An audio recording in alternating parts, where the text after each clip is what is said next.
This is Gaius Julius Caesar, who ruled Rome for 5 years from 49 BC until his assassination in 44 BC. Our depiction is built from the Tusculum portrait, the only likeness believed to date from his lifetime. Julius conquered Gaul, roughly modern France, in 8 years of war. He was a high priest, a war hero, and a seducer of half the Senate's wives. He reformed the calendar into the 365-day year, with a leap day we still use today, and the month of July was even named after him. The Senate feared he had grown too powerful. When they ordered him to give up his army, he refused. He crossed the Rubicon and plunged Rome into civil war. He won and made himself dictator for life. The most powerful man the Roman world had ever known. And that was exactly the problem. Weeks after taking the title for life, his own senators surrounded him and stabbed him 23 times on the Senate floor.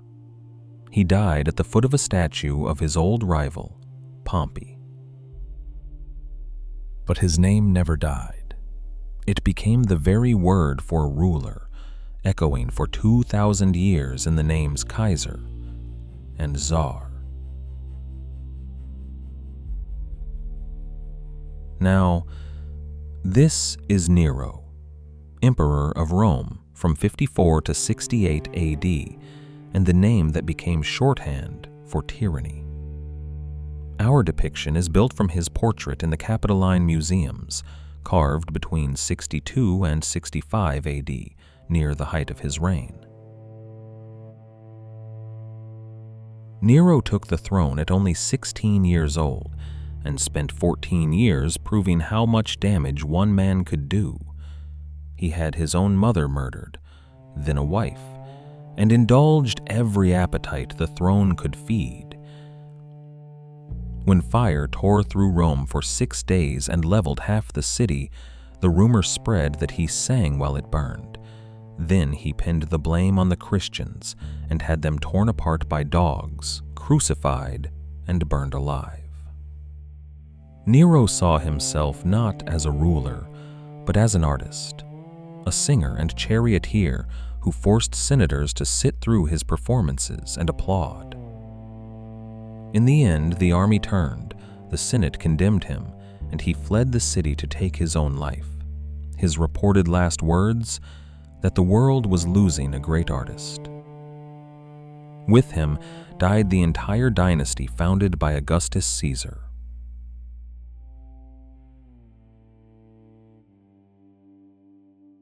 No, this is not Mark Zuckerberg. This is Constantine the Great, Emperor of Rome from 306 to 337 AD, the man who bent the empire toward Christianity. Our depiction is built from a colossal marble portrait head carved between 325 and 370 AD, now held in the Metropolitan Museum of Art. Constantine won his throne the Roman way, through civil war. On the eve of the battle that made him master of the West, he looked to the sky and claimed to see a cross of light above the sun with the words, "In this sign you will conquer."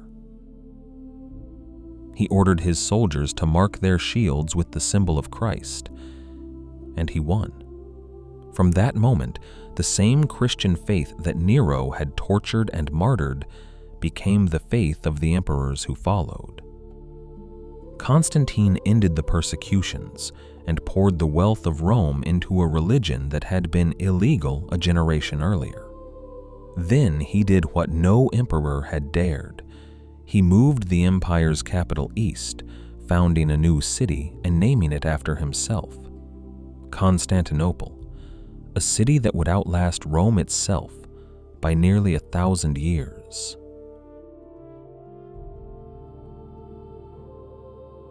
This is Trajan, Emperor of Rome from 98 to 117 AD, the ruler under whom the empire reached its greatest size in history. Our depiction is built from his portrait in the Munich Glyptothek, carved during his reign. Trajan did not inherit Rome, he earned it, a career soldier who rose through the ranks and was chosen for the throne on merit rather than blood. And he spent that power the way a soldier would. He marched north and crushed Dacia, roughly modern Romania, in 2 brutal wars, then dragged home so much captured gold that he threw the people a festival lasting 123 days, with thousands of gladiators and wild beasts. But he was no mere destroyer. That same plunder built roads, bridges, harbors, libraries, and a vast forum in the heart of Rome, crowned by a column that still stands today, spiraling with carved scenes of his campaigns. He pushed the borders of the empire farther than any Roman ever would, all the way to the Persian Gulf, where legend says he gazed at the sea and wept that he was too old to march on, as Alexander once had. He died on the road home, with the empire at its absolute peak, and Rome would never be this large again. This is Augustus, Rome's first emperor, who ruled from 27 BC until his death in 14 AD.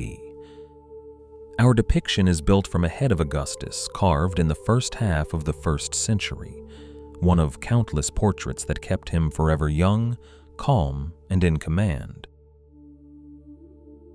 He was the adopted heir of Julius Caesar, and he learned from how Julius died, knifed down for letting his power show too plainly. So Augustus did the opposite. He took even more control, but he hid it completely. He crushed his rivals, Mark Antony and Cleopatra among them, ended a century of civil war, and made himself absolute master of Rome. Yet he never called himself king or emperor. He took the modest title of first citizen and let Rome believe its republic had been restored. The illusion held for over 40 years. He gave Rome the Pax Romana, 2 centuries of relative peace. He found a city of brick and left it marble. And he built the machinery of empire that every ruler after him would inherit. He died in his own bed, old and unchallenged, the very best death a Roman ruler could hope for.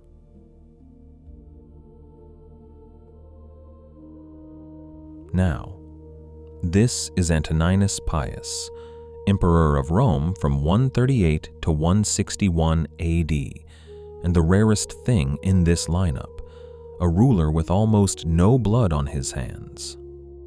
Our depiction is built from a marble portrait carved during his reign, now held in the Metropolitan Museum of Art. He came to power already in his 50s, adopted as a safe pair of hands, and proved to be exactly that. He earned the name Pius, the dutiful, and spent 23 years living up to it. He fought no great wars and murdered no rivals.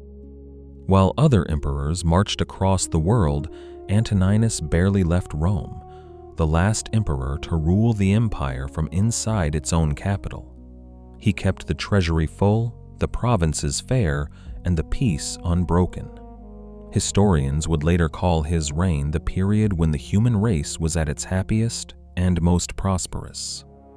And that is exactly why almost no one remembers him. Chaos makes a better story than peace. He did the hardest thing a man with absolute power can do. He used it gently. And then he died peacefully, of old age, in his own bed, handing on an empire still whole, still strong, and still standing.